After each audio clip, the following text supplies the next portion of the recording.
നമസ്കാരം എല്ലാ പ്രിയപ്പെട്ട പ്രേക്ഷകർക്കും മിഡിൽ ഈസ്റ്റ് വാർത്തകളിലേക്ക് സ്വാഗതം. ആദ്യം തലക്കെട്ട്. പഹൽഗാം ഭീകരാക്രമണത്തിൽ പാകിസ്ഥാനെതിരെ നടപടികൾ കടുപ്പിച്ച് ഇന്ത്യ. സിന്ധു നദീജല കരാർ മരവിപ്പിച്ച നടപടി കർശനമായി നടപ്പാക്കാൻ തീരുമാനം. പാകിസ്ഥാന് ഒരു തുള്ളി വെള്ളം നൽകില്ലെന്ന് ജലശക്തി മന്ത്രി CR പാട്ടീൽ. പാക് പൗരന്മാരെ ഉടൻ തിരിച്ചയക്കാൻ മുഖ്യമന്ത്രിമാർക്ക് നിർദ്ദേശം. ആയുധങ്ങൾ കണ്ടെത്താൻ ജമ്മുവിലും പഞ്ചാബിലും NIA പരിശോധന. ഭീകരർക്കായി വീടുകളിലും പരിശോധന. ബന്ദിപ്പോറയിൽ ലഷ്കർ തോയ്ബ കമാൻഡർ അൽതാഫ് ലല്ലി എന്ന കൊടും ഭീകരനെ വധിച്ച സൈന്യം. ആക്രമണം നടത്തിയ 2 കശ്മീരി ഭീകരരുടെ വീടുകൾ പ്രാദേശിക ഭരണകൂടം തകർത്തു. ഭീകരർക്കായി വ്യാപക തെരച്ചിൽ. കരസേനാ മേധാവി ഉധംപൂരിൽ ഭീകരരെ സ്വാതന്ത്ര്യ സമര സേനാനികൾ എന്ന് വിശേഷിപ്പിച്ച് പാക് ഉപപ്രധാനമന്ത്രി ഇഷ്ദർ. ഇന്ത്യയുടെ തിരിച്ചടി ഭയന്ന് അതിർത്തികളിലെ ഭീകര ക്യാമ്പുകൾ പാക് സൈന്യം ഒഴിപ്പിക്കുന്നതായി റിപ്പോർട്ട്. കൊച്ചി സ്വദേശി N രാമചന്ദ്രന് കണ്ണീരോട് വിട നൽകി ജന്മനാട്.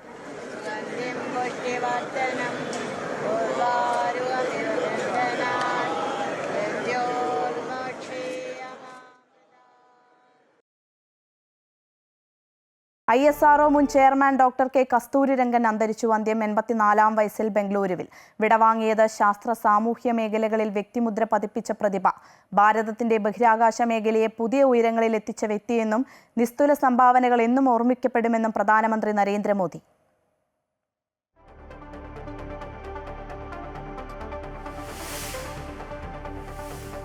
ഫ്രാൻസിസ് മാർപ്പാപ്പയ്ക്ക് ആദരാഞ്ജലി അർപ്പിച്ച് ലോകം. ഇന്ത്യയെ പ്രതിനിധീകരിച്ച് രാഷ്ട്രപതി ദ്രൗപദി മുർമു സംസ്കാര ചടങ്ങിൽ പങ്കെടുക്കും.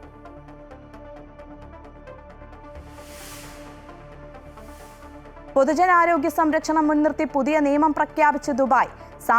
സാംക്രമിക രോഗം പിടിപെട്ടവരും രോഗബാധിതരെന്ന് സംശയിക്കുന്നവരും അനുമതിയില്ലാതെ യാത്ര ചെയ്യുന്നത് കുറ്റകരം. രോഗബാധ മറച്ചുവെക്കുന്നതും കുറ്റകരമെന്ന് ആരോഗ്യവകുപ്പ്.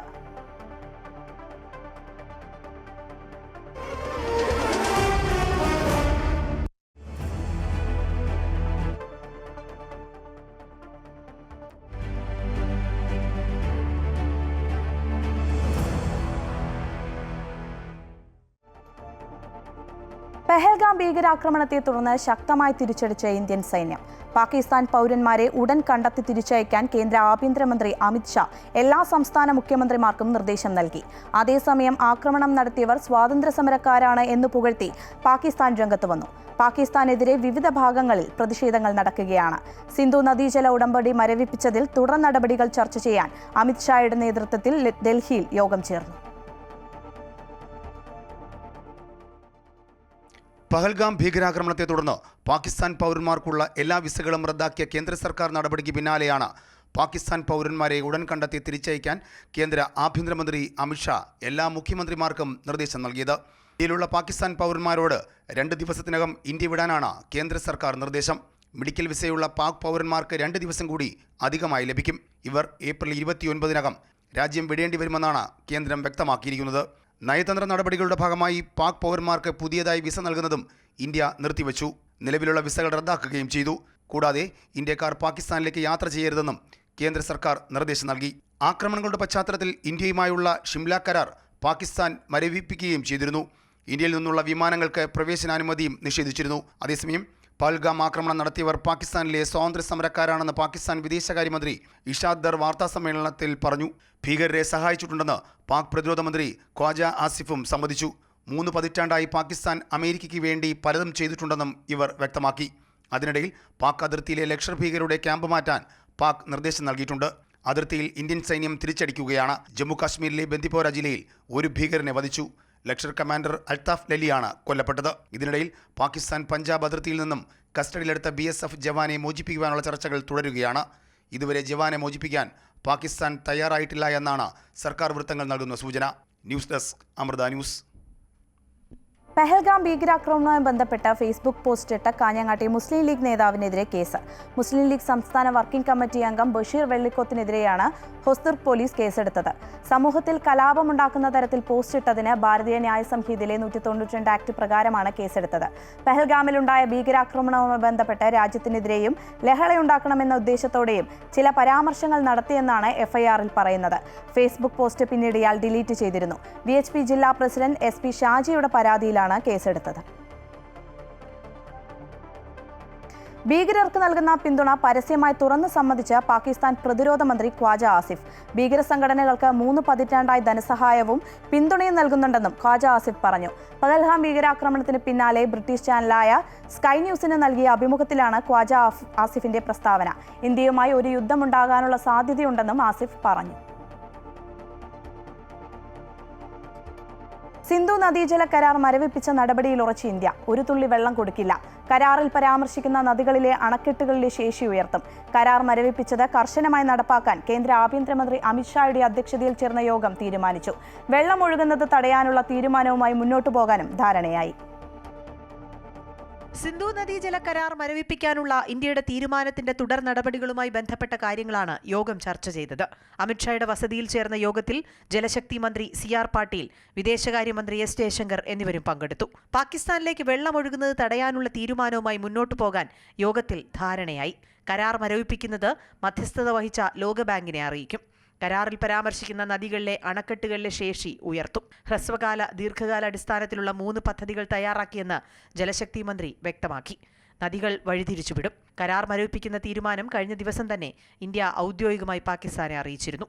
അതേസമയം കരാർ റദ്ദാക്കാനുള്ള ഇന്ത്യൻ തീരുമാനം യുദ്ധസമാനമാണെന്ന് പാകിസ്ഥാനും പ്രതികരിച്ചിരുന്നു. അതിനിടെ ഇരു രാജ്യങ്ങളിൽ നിന്നുള്ള ആളുകളും അവരവരുടെ രാജ്യങ്ങളിലേക്ക് മടങ്ങുകയാണ്. വിസ റദ്ദാക്കാനുള്ള തീരുമാനത്തിന്റെ അടിസ്ഥാനത്തിലാണ് മടക്കം. 215 പാകിസ്ഥാനി പൗരന്മാർ അട്ടാരി അതിർത്തി വഴി മടങ്ങി. 416 ഇന്ത്യൻ പൗരന്മാർ പാകിസ്ഥാനിൽ നിന്നും തിരിച്ചെത്തി. News desk Amrita TV. Pahalgam ഭീകരാക്രമണത്തിൽ കൊല്ലപ്പെട്ട മലയാളിയൻ രാമചന്ദ്രന് നാടിന്റെ യാത്രാമൊഴി. ചങ്ങമ്പുഴ ശ്മശാനത്തിൽ ഔദ്യോഗിക ബഹുമതികളോടെയായിരുന്നു സംസ്കാരം. 100 കണക്കിന് ആളുകളുടെ പ്രാർത്ഥനകളും അഭിവാദ്യങ്ങളും ഏറ്റുവാങ്ങിയാണ് രാമചന്ദ്രൻ വിടവാങ്ങിയത്. മാതാ അമൃതാനന്ദമയി മഠം ജനറൽ സെക്രട്ടറി സ്വാമി പൂർണ്ണാമൃതാനന്ദപുരി, സ്വാമി അനഘാമൃതാനന്ദപുരി, ജഗ്ഗുസ്വാമി എന്നിവർ അന്തിമോപചാരം അർപ്പിച്ചു.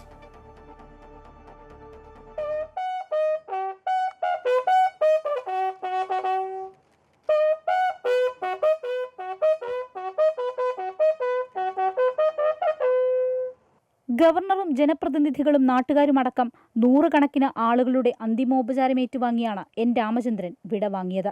പൊതുദർശനത്തിന് ശേഷം മൃതദേഹം വിലാപയാത്രയായി വീട്ടിലെത്തിച്ചു. ഇടപ്പള്ളി ശ്മശാനത്തിൽ ഔദ്യോഗിക ബഹുമതികളോടെയായിരുന്നു സംസ്കാരം.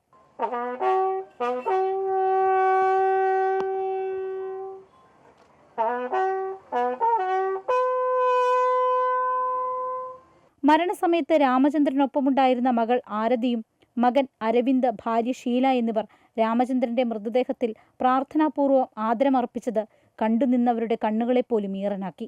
മാതാ അമൃതാനന്ദമയി മഠം ജനറൽ സെക്രട്ടറി സ്വാമി പൂർണ്ണാമൃതാനന്ദപുരി, സ്വാമി അനഘാമൃതാനന്ദപുരി, ജഗ്ഗുസ്വാമി എന്നിവർ രാമചന്ദ്രന് അന്തിമോപചാരമർപ്പിച്ചു.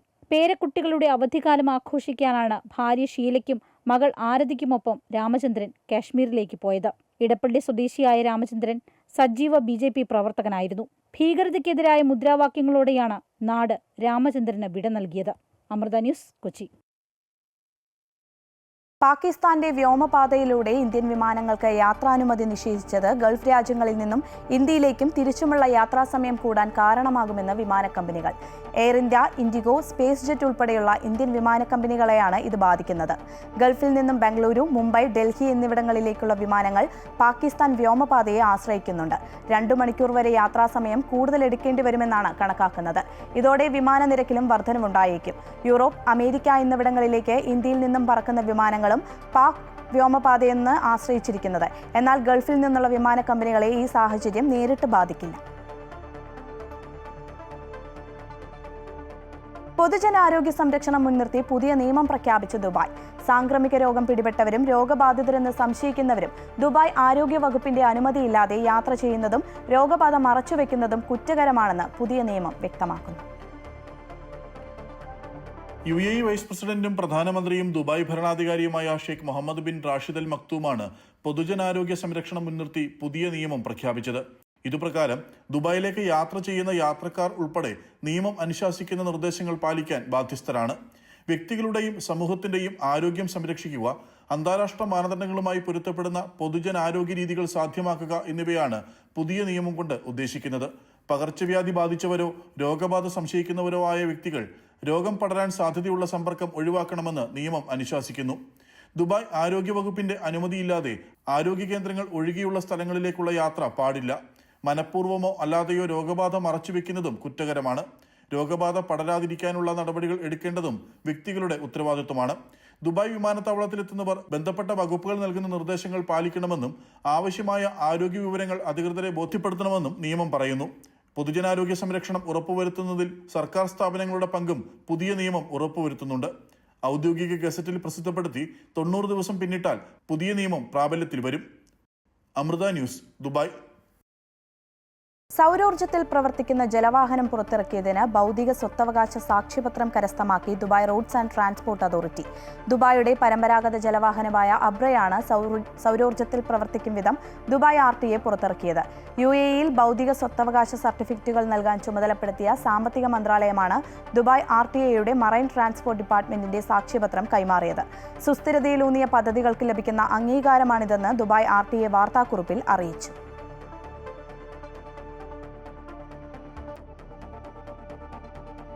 കുവൈറ്റിൽ പൊതു സ്വകാര്യ വിദ്യാഭ്യാസ സ്ഥാപനങ്ങളിൽ ആഘോഷ പരിപാടികൾ നടത്തുന്നതിന് മാർഗനിർദ്ദേശം പാലിക്കണമെന്ന് വിദ്യാഭ്യാസ മന്ത്രാലയം. ഇത് സംബന്ധിച്ച് വിദ്യാഭ്യാസ മന്ത്രി സയ്യിദ് ജലാൽ അൽ തബായിബിയാണ് ഉത്തരവ് പുറപ്പെടുവിച്ചത്.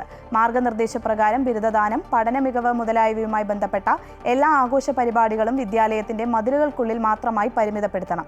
വിദ്യാലയങ്ങളിൽ ആഘോഷ പരിപാടികൾ സംഘടിപ്പിക്കുന്നതുമായി ബന്ധപ്പെട്ട് വിദ്യാഭ്യാസ മന്ത്രാലയത്തിന്റെ നിലവിലുള്ള ചട്ടങ്ങൾക്കനുസൃതമായി സ്കൂൾ ഭരണസമിതിയുമായി ഏകോപനം നടത്തേണ്ട ആവശ്യകതയും ഉത്തരവിൽ വ്യക്തമാക്കിയിട്ടുണ്ട്. കുവൈറ്റിൽ അബ്ദലി റോഡിലുണ്ടായ വാഹനാപകടത്തിൽ ഒരു മലയാളി ഉൾപ്പെടെ 2 പേർ മരണമടയുകയും 2 പേർക്ക് പരിക്കേൽക്കുകയും ചെയ്തു. പത്തനംതിട്ട സീതത്തോട് സ്വദേശി മണ്ണുങ്കൽ അനുരാജ് നായരാണ് മരണമടഞ്ഞ മലയാളി. 51 വയസ്സായിരുന്നു. സൾഫർ ടാങ്കും വാനും കൂട്ടിയിടിച്ചാണ് അപകടമുണ്ടായത്. അബ്ദാലി സെന്ററിലെ അഗ്നിശമന സേനാംഗങ്ങൾ എത്തിയാണ് രക്ഷാപ്രവർത്തനം നടത്തിയത്. പരിക്കേറ്റവരിൽ മലയാളിയായ ബിനു തോമസ് സബാഹ് സർജിക്കൽ ആശുപത്രിയിലും തമിഴ്നാട് സ്വദേശി രാജ ബാലസുബ്രഹ്മണ്യം ജഹ്റ ആശുപത്രിയിലും ചികിത്സയിലാണ്. ബഹബാനി കമ്പനിയിൽ ജോലി ചെയ്യുന്ന ജീവനക്കാർ സഞ്ചരിച്ച വാഹനമാണ് അപകടത്തിൽപ്പെട്ടത്. മൃതദേഹം നാട്ടിലേക്ക് കൊണ്ടുപോകാനുള്ള നടപടികൾ തുടരുന്നു. സൗദി അറേബ്യയുടെ പെട്രോൾ ഇതര കയറ്റുമതിയിൽ 14.3% വളർച്ച രേഖപ്പെടുത്തിയതായി ജനറൽ അതോറിറ്റി ഫോർ സ്റ്റാറ്റിസ്റ്റിക്സ് അറിയിച്ചു. കഴിഞ്ഞ ഫെബ്രുവരി മാസത്തിലെ കണക്കാണിത്. പുനർകയറ്റുമതി ഉൾപ്പെടെയുള്ള എണ്ണ ഇതര കയറ്റുമതിയാണ് 2024 ഫെബ്രുവരിയെ അപേക്ഷിച്ച് ഇക്കഴിഞ്ഞ ഫെബ്രുവരിയിൽ 14.3% തോതിൽ വർദ്ധിച്ചത്. അതേസമയം പുനർകയറ്റുമതി ഒഴികെയുള്ള എണ്ണ ഇതര കയറ്റുമതി 0.7% തോതിൽ വർദ്ധിച്ചു. ഫെബ്രുവരിയിൽ പുനർകയറ്റുമതി 45.9% തോതിൽ വർദ്ധിച്ചു. എന്നാൽ പെട്രോളിയം കയറ്റുമതി 7.9% തോതിൽ കുറയുകയും ചെയ്തു. വൈവിധ്യവും മൈത്രിയും പ്രോത്സാഹിപ്പിക്കാൻ ഇന്ത്യയിൽ ഉച്ചകോടി സംഘടിപ്പിക്കാൻ മുസ്ലിം വേൾഡ് ലീഗ് നീക്കം. സാംസ്കാരിക സംവാദവും സഹകരണവും ശക്തിപ്പെടുത്തുന്നതിനെക്കുറിച്ച് വിശകലനം ചെയ്യാൻ ഇന്ത്യൻ പ്രധാനമന്ത്രി നരേന്ദ്രമോദിയുമായി Muslim World League secretary general Sheikh Mohammed bin Abdul Karim Al Issa ജിദ്ദയിൽ നടത്തിയ കൂടിക്കാഴ്ചയ്ക്കിടെ ഇത്തരമൊരു ഉച്ചകോടി ഇന്ത്യയിൽ സംഘടിപ്പിക്കാനുള്ള നിർദ്ദേശത്തെക്കുറിച്ച് ചർച്ച ചെയ്തു. ജമ്മു കാശ്മീരിലെ പഹൽഗാമിൽ 26 സാധാരണക്കാരുടെ മരണത്തിന് കാരണമായ ഭീകരാക്രമണത്തെ ഇരുവരും അപലപിച്ചു. എല്ലാ രൂപത്തിലുമുള്ള ഭീകരതയെയും നേതാക്കൾ അപലപിച്ചു. അത്തരം ആക്രമണങ്ങളെ ഏതെങ്കിലും പ്രത്യേക മതവുമായോ വംശവുമായോ സംസ്കാരവുമായോ ബന്ധിപ്പിക്കുന്നത് ഒഴിവാക്കണമെന്നും ഇന്ത്യൻ പ്രധാനമന്ത്രിയും മുസ്ലിം വേൾഡ് ലീഗ് സെക്രട്ടറി ജനറലും പറഞ്ഞു. ഇന്ത്യയിലെ പ്രമുഖ ബ്യൂട്ടി സലൂൺ ശൃംഖലയായ നാച്ചുറൽസിന്റെ 800ാമത് ശാഖ ദുബായിൽ ഉദ്ഘാടനം ചെയ്തു. ദുബായ് ബുർജുമാൻ മാളിലാണ് പുതിയ ശാഖ പ്രവർത്തനം തുടങ്ങിയത്. GCC മേഖലയിലുടനീളമുള്ള വിപുലീകരണത്തിനായി കമ്പനി 200 കോടി ദിർഹം മുതൽ മുടക്കാൻ പദ്ധതിയിട്ടതായി അധികൃതർ ദുബായിൽ നടത്തിയ വാർത്താ സമ്മേളനത്തിൽ പറഞ്ഞു. ഇന്ത്യയിൽ 2000-ലാണ് നാച്ചുറൽസ് ഗ്രൂപ്പ് സ്ഥാപിതമായത്. ഉയർന്ന നിലവാരമുള്ള സേവനങ്ങൾ UAEയിൽ അവതരിപ്പിക്കുന്നതിൽ അഭിമാനമുണ്ടെന്ന് കമ്പനി സഹസ്ഥാപകൻ CK കുമാരവേൽ പറഞ്ഞു. ദുബായിൽ ആധുനിക സൗകര്യങ്ങളോടെ പരിശീലന കേന്ദ്രം തുടങ്ങാനും കമ്പനിക്ക് പദ്ധതിയുണ്ട്. നിലവിൽ UAEയിൽ 10-ലധികം സലൂണുകൾ നാച്ചുറൽസിനുണ്ട്.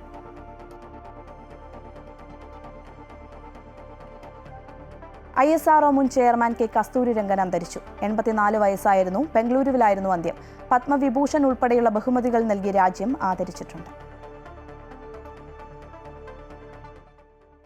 1994 മുതൽ 2003 വരെ 9 വർഷം ഇസ്രോയുടെ മേധാവിയായിരുന്നു കസ്തൂരിരംഗൻ. പിന്നീട് 2003 മുതൽ 2009 വരെ രാജ്യസഭ MP ആയി. ശാസ്ത്രജ്ഞനായിരുന്ന അദ്ദേഹത്തെ പത്മവിഭൂഷൺ ഉൾപ്പെടെയുള്ള പുരസ്കാരം നൽകി രാജ്യം ആദരിച്ചു. ഇൻസാറ്റ്, PSLV, GSLV സാറ്റലൈറ്റുകളുടെ വികസനം ഇദ്ദേഹത്തിന്റെ കാലത്തായിരുന്നു. ISROയുടെ ചെയർമാനായിരിക്കുമ്പോഴാണ് ഇന്ത്യയുടെ ചന്ദ്രയാത്രാ പദ്ധതിയുടെ പ്രാരംഭ ആലോചന നടക്കുന്നത്. 2003 ഓഗസ്റ്റ് 27 വിരമിച്ചു. തുടർന്ന് 2003 മുതൽ 2009 വരെ രാജ്യസഭ MP ആയി. പ്ലാനിംഗ് കമ്മീഷൻ അംഗം, JNU vice chancellor, Rajasthan central university vice chancellor എന്നീ നിലകളിലും പ്രവർത്തിച്ചു. സ്പേസ് കമ്മീഷൻ, കേന്ദ്ര സർക്കാരിന്റെ ബഹിരാകാശ വകുപ്പ് സെക്രട്ടറി എന്നീ നിലകളിലും സേവനമനുഷ്ഠിച്ചിട്ടുണ്ട്. ഉന്നത വിദ്യാഭ്യാസം, സാങ്കേതികവിദ്യ, പരിസ്ഥിതി തുടങ്ങിയ വിവിധ വിഷയങ്ങളിൽ സർക്കാരിനെ ഉപദേശിച്ച നിരവധി കമ്മിറ്റികളുടെ തലവനായി പ്രവർത്തിച്ചിട്ടുണ്ട്. 2 വർഷം മുമ്പ് കസ്തൂരിരംഗന് നേരിയ ഹൃദയാഘാതം അനുഭവപ്പെട്ടു. അതിനുശേഷം അദ്ദേഹം രോഗബാധിതനായിരുന്നു. 1940 എറണാകുളത്താണ് ഡോക്ടർ കസ്തൂരിരംഗൻ ജനിച്ചത്. അദ്ദേഹത്തിന്റെ അച്ഛനും അമ്മയും കേരളത്തിൽ വന്ന് താമസിച്ച തമിഴ്നാട് സ്വദേശികളാണ്. News desk, Amrita news. ISRO മുൻ ചെയർമാൻ ഡോക്ടർ കെ കസ്തൂരിരംഗന്റെ വിയോഗത്തിൽ പ്രധാനമന്ത്രി നരേന്ദ്രമോദി അനുശോചിച്ചു. ഭാരതത്തിന്റെ ശാസ്ത്ര വിദ്യാഭ്യാസ യാത്രയിലെ അത്യുന്നത വ്യക്തിത്വമായിരുന്ന കസ്തൂരിരംഗന്റെ വിയോഗത്തിൽ വളരെയധികം ദുഃഖിതനാണെന്ന് പ്രധാനമന്ത്രി എക്സിൽ കുറിച്ചു. കസ്തൂരിരംഗന്റെ ദീർഘവീക്ഷണമുള്ള നേതൃത്വം, രാജ്യത്തിന് നൽകിയ സേവനങ്ങളും നിസ്വാർത്ഥമായ സംഭാവനകളും എന്നെന്നും ഓർമ്മിക്കപ്പെടുമെന്നും ഇന്ത്യയുടെ ബഹിരാകാശ മേഖലയെ പുതിയ ഉയരങ്ങളിലേക്ക് എത്തിച്ചു. രാജ്യത്തിന് അംഗീകാരവും അദ്ദേഹം നേടിത്തന്നുവെന്നും അദ്ദേഹത്തിന്റെ നേതൃത്വത്തിൽ സുപ്രധാനമായ ഉപഗ്രഹ വിക്ഷേപണങ്ങളും രാജ്യം സാക്ഷ്യം വഹിച്ചുവെന്നും പ്രധാനമന്ത്രി എക്സിൽ കുറിച്ചു. ISRO മുൻ ചെയർമാൻ ഡോക്ടർ കെ കസ്തൂരിരംഗന്റെ നിര്യാണത്തിൽ മുഖ്യമന്ത്രി അനുശോചിച്ചു. ദീർഘകാലം ISROയുടെ ചെയർമാൻ പദവി അലങ്കരിച്ച അദ്ദേഹം ഇന്ത്യയുടെ ബഹിരാകാശ ഗവേഷണങ്ങളെയും പര്യവേക്ഷണങ്ങളെയും പുതിയ ഉയരങ്ങളിലേക്ക് നയിച്ചു. രാജ്യസഭാംഗം, ആസൂത്രണ കമ്മീഷൻ അംഗം, ബഹിരാകാശ വകുപ്പ് സെക്രട്ടറി എന്നിങ്ങനെ വിവിധ ഉത്തരവാദിത്തങ്ങളിലൂടെ രാജ്യത്തിന്റെ പുരോഗതിക്കായി നിരവധി സംഭാവനകൾ കസ്തൂരിരംഗൻ നൽകി. അദ്ദേഹത്തിന്റെ വിയോഗം രാജ്യത്തിന്റെ വൈജ്ഞാനിക മേഖലയെ സംബന്ധിച്ചിടത്തോളം വലിയ നഷ്ടമാണെന്നും മുഖ്യമന്ത്രി അനുശോചിച്ചു.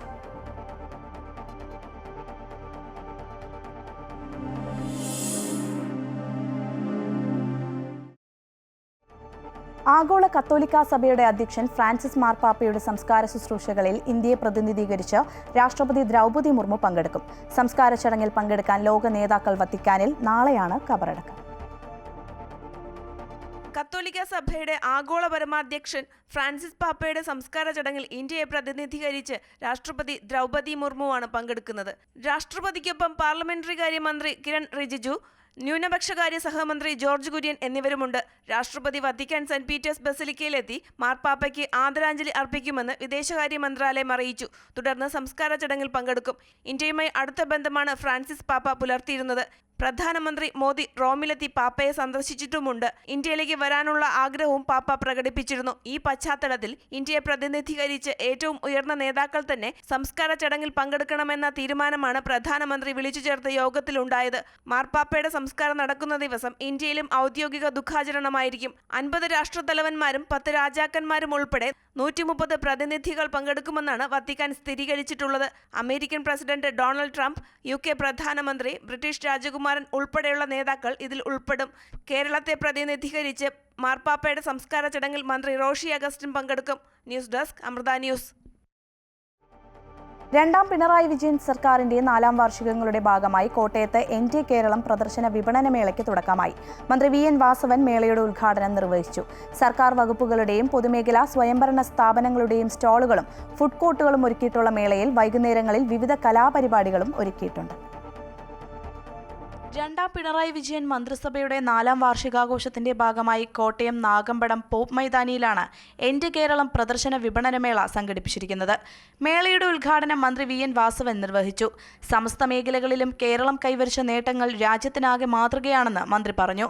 പൊതുജനങ്ങൾക്ക് ലഭ്യമാകുന്ന തരത്തിൽ സംസ്ഥാന സർക്കാരിന്റെ പ്രോഗ്രസ് റിപ്പോർട്ട് പുറത്തുവിട്ട ഏക സംസ്ഥാനം കേരളമാണെന്നും മന്ത്രി കൂട്ടിച്ചേർത്തു. കേരളത്തെ ലോകത്തിന്റെ നെറുകയിലേക്ക് എത്തുന്ന ചരിത്ര നിമിഷത്തിനാണ് ഈ കേരളം മെയ് 2 സാക്ഷ്യം വഹിക്കാൻ പോകുന്നത്. അങ്ങനെ കേരളം ഈ കാലഘട്ടത്തിൽ എന്തൊക്കെയാണോ ആഗ്രഹിച്ചിരുന്നത്, ആഗ്രഹത്തിനൊത്ത് ജനങ്ങളുടെ ഇച്ഛാശക്തിക്കനുസരിച്ച് പുരോഗതിയിലേക്ക് നീങ്ങിക്കൊണ്ടിരിക്കുന്ന ഒരു ഗവൺമെന്റിന്റെ 4ാം വാർഷികം അഭിമാനകരമായ രൂപത്തിൽ ഏറ്റെടുത്തുകൊണ്ടാണ് മുന്നോട്ട് വരുന്ന 5ാം വർഷത്തിലേക്ക് കടക്കുന്നത്. Government chief whip doctor N Jayaraj അധ്യക്ഷത വഹിച്ച ചടങ്ങിൽ പ്രദർശന വിപണന സ്റ്റാളുകളുടെ ഉദ്ഘാടനവും മന്ത്രി നിർവഹിച്ചു. ഉദ്ഘാടനത്തിന് മുന്നോടിയായി വർണ്ണാഭമായ സാംസ്കാരിക ഘോഷയാത്രയും സംഘടിപ്പിച്ചിരുന്നു.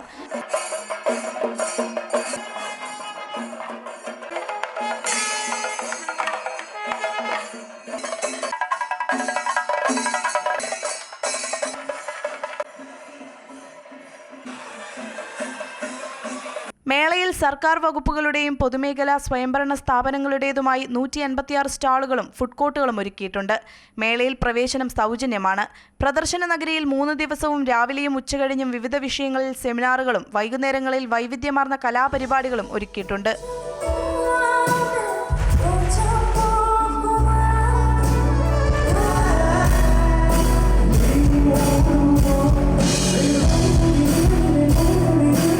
മേള ഈ മാസം 30-ന് സമാപിക്കും.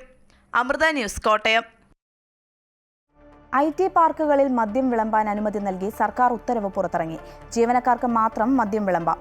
ഔദ്യോഗിക അതിഥികൾക്ക് മദ്യം നൽകാൻ പ്രത്യേക അനുമതി വേണം. 10 ലക്ഷം രൂപയാണ് ലൈസൻസ് ഫീസ്. IT പാർക്കുകളിൽ മദ്യം വിളമ്പുന്നത് സംബന്ധിച്ച് നേരത്തെ തന്നെ സർക്കാർ തീരുമാനമെടുത്തതാണ്. നിയമസഭാ സമിതിയും തീരുമാനത്തിന് അംഗീകാരം നൽകിയിരുന്നു. ഇപ്പോൾ ഇത് ഉത്തരവായി സർക്കാർ പുറത്തിറക്കി. 10 ലക്ഷം രൂപയാണ് licence fees.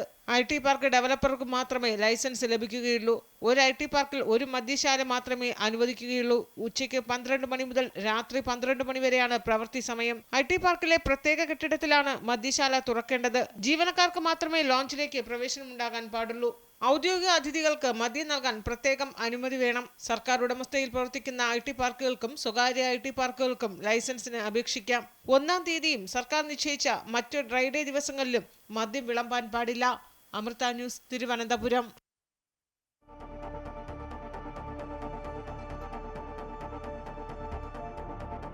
Kozhikode Mananchira സ്ക്വയറിലെ Ansari park ശോചനീയാവസ്ഥയിൽ.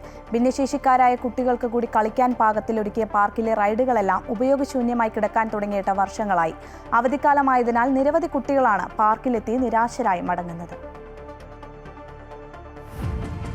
കോഴിക്കോട്ടുകാരെ സംബന്ധിച്ച് ഏറ്റവും പ്രിയപ്പെട്ട ഇടമാണ് മാനാഞ്ചിറ സ്ക്വയർ. സായാഹ്നം മനോഹരമാക്കാൻ നിരവധി പേരാണ് ഇവിടെ എത്തുന്നത്. എന്നാൽ സ്ക്വയറിലെ അൻസാരി പാർക്കിന്റെ അവസ്ഥയാണ് ഇപ്പോൾ വേദനയാകുന്നത്.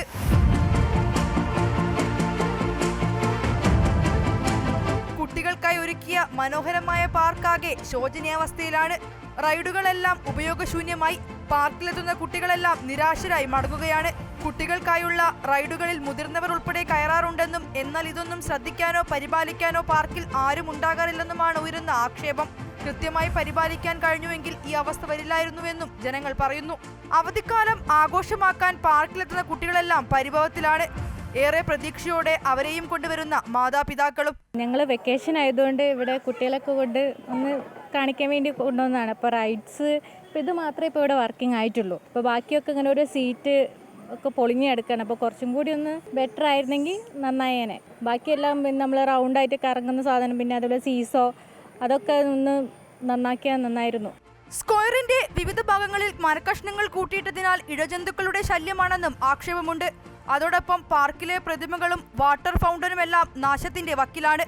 മാനാഞ്ചിറ സ്ക്വയറിന്റെ പരിപാലനത്തിനോ നവീകരണത്തിനോ കോർപ്പറേഷൻ താല്പര്യം കാണിക്കാത്തത് എന്താണെന്നാണ് ജനങ്ങളുടെ ചോദ്യം. ഇതിനെപ്പറ്റി ഡിപ്പാർട്ട്മെന്റിന് യാതൊരു ശ്രദ്ധയില്ല. കോർപ്പറേഷൻ എന്ന് പറഞ്ഞ സാധനം നോക്കണില്ല. പാമ്പ് പാഞ്ഞിനിയിലേക്ക് കുട്ടികൾ ഓടിക്കുക. അപ്പം എന്നിട്ട് അവർ കാണിച്ചു നമുക്ക് ഈ ചണ്ടി ഇങ്ങനെ അടിച്ചു കൂട്ടിയിട്ട് ഇതിൻ്റെ അങ്ങോട്ട് ക്രോസ് ചെയ്യണം അവിടെ. എന്നിട്ട് അത് എങ്ങോട്ടാണ് പോയെന്നറിയാം. കുട്ടികൾ പറഞ്ഞാൽ അവിടെ തന്നെ ഉണ്ട്, അങ്ങോട്ട് പോകണ്ടായില്ല പോകണ്ടെന്ന് പറഞ്ഞു. ഇത് കണ്ടില്ല നിങ്ങൾ കാട് കെട്ടി കിടക്കണം. പിന്നെ ഇതാ ഫൗണ്ടൻ, ഒരൊറ്റ ഫൗണ്ടൻ വർക്ക് ചെയ്യുന്നില്ല. ഇത്ര ഫൗണ്ടനുണ്ട് ഇവിടെ, ഒന്നതാ അവിടെ ഇതിൻ്റെ ഉള്ളിൽ മുഴുവൻ ഒന്നും വർക്ക് ചെയ്യുന്നില്ല. അതിനെപ്പറ്റി നോക്കണില്ല. റെസ്റ്റ് പിടിച്ച് നശിച്ചു പോയില്ല. കൃത്യമായ പരിപാലനമോ നവീകരണമോ ഇല്ലാതെ നാശത്തിന്റെ വക്കിലാണ് മാനാഞ്ചിറ സ്ക്വയറിലെ അൻസാരി പാർക്ക്. കോർപ്പറേഷൻ ഇനിയും ഇത് കണ്ടില്ലെന്ന് നടിക്കുകയാണെങ്കിൽ പാർക്ക് നാമാവശേഷമാകുമെന്ന് ഉറപ്പ്. ക്യാമറാമാൻ ശ്രീജിത്തിനൊപ്പം വർഷ ഗിരീഷ്, അമൃത ന്യൂസ്, കോഴിക്കോട്. പ്രായോഗിക പഠനത്തിലൂടെ ദുരന്ത പ്രതിരോധ ശേഷി വർദ്ധിപ്പിക്കുന്നതിനായി ഹ്രസ്വകാല സർട്ടിഫിക്കറ്റ് കോഴ്സ് അവതരിപ്പിച്ച് അമൃത വിശ്വവിദ്യാപീഠം. അമൃതപുരി ക്യാമ്പസിലെ Amrita school for sustainable futures UNESCO chair on experiential learning for sustainable innovation and ഡെവലപ്മെന്റിന്റെ സഹകരണത്തോടുകൂടിയാണ് certificate course on building disaster resilience and social responsibility through experiential learning എന്ന പേരിൽ ഹ്രസ്വകാല കോഴ്സ് ആരംഭിച്ചത്.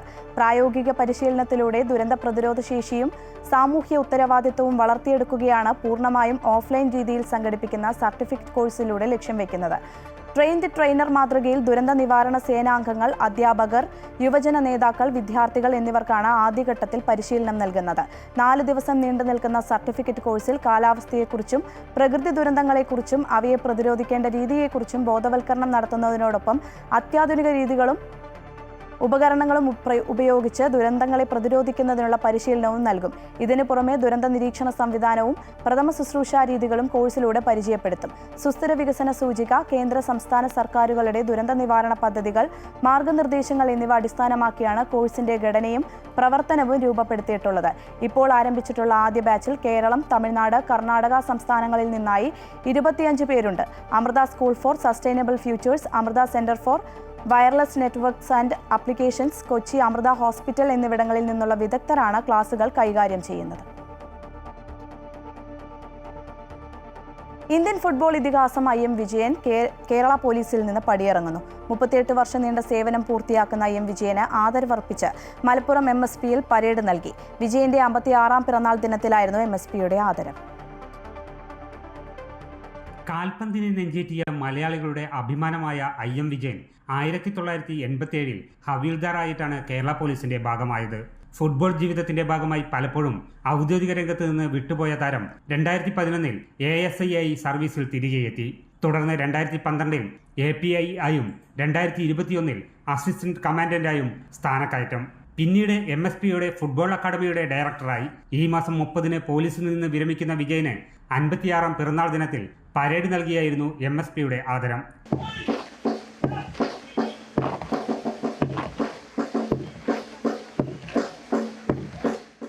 ഒരു വെള്ളിയാഴ്ച പരേഡ് എൻ്റെ റിട്ടയർമെൻറ്റും എൻ്റെ ബർത്ത്ഡേ ആണല്ലോ. ഇന്നാണ് എൻ്റെ ബർത്ത്ഡേ എന്ന് ഇപ്പോഴാണ് അറിയുന്നത്. ഇവരെല്ലാവരും കേക്ക് കൊണ്ടുവന്നപ്പോൾ അറിയണം. അത് വലിയ സന്തോഷമുണ്ട്. MSPയിൽ തന്നെ റിട്ടയർഡ് ചെയ്യുമ്പോൾ ഒരു ബർത്ത്ഡേയും ഒരു വെള്ളിയാഴ്ച പരേഡും ആഘോഷിക്കാൻ പറ്റിയ സന്തോഷമുണ്ട്. കാൽപന്തിന്റെ താളം ഹൃദയതാളമായി കരുതുന്ന മലപ്പുറത്ത് നിന്ന് താൻ വിരമിക്കുന്നത് പോലീസിൽ നിന്ന് മാത്രമാണെന്ന് വിജയൻ പറഞ്ഞു. പിന്നെ ഞാൻ പോലീസിൽ നിന്ന് റിട്ടയർഡ് ആവുന്നുള്ളൂ, പക്ഷെ ഫുട്ബോളിൽ നിന്ന് ഞാൻ റിട്ടയർഡ് ആവുന്നില്ല. റിട്ടയർഡ് ചെയ്താൽ എന്താ ചെയ്യുക? എല്ലാവരും ചോദിക്കും. ഞാൻ യോയോൻ്റെ ആളാണ്, ഞാൻ പുള്ളിയുടെ ആളാണ്. റിട്ടയർഡ് ചെയ്താൽ നിൽക്കാൻ സമയം ഉണ്ടാവില്ല എനിക്കൊന്നും. അപ്പോൾ ഞാൻ തീർച്ചയായിട്ടും നല്ലൊരു അക്കാഡമിയും ഇതൊക്കെ തുടങ്ങി നല്ല കുട്ടികളുടെ വാർത്തെടുക്കാൻ പറ്റുമെന്ന് നോക്കും. പ്രിയപ്പെട്ട താരത്തിന് നൽകുന്ന യാത്രയപ്പിന്റെ ഭാഗമായി 28-ന് മലപ്പുറത്ത് ഫുട്ബോൾ മത്സരവും നടക്കും. അമൃത ന്യൂസ്, മലപ്പുറം.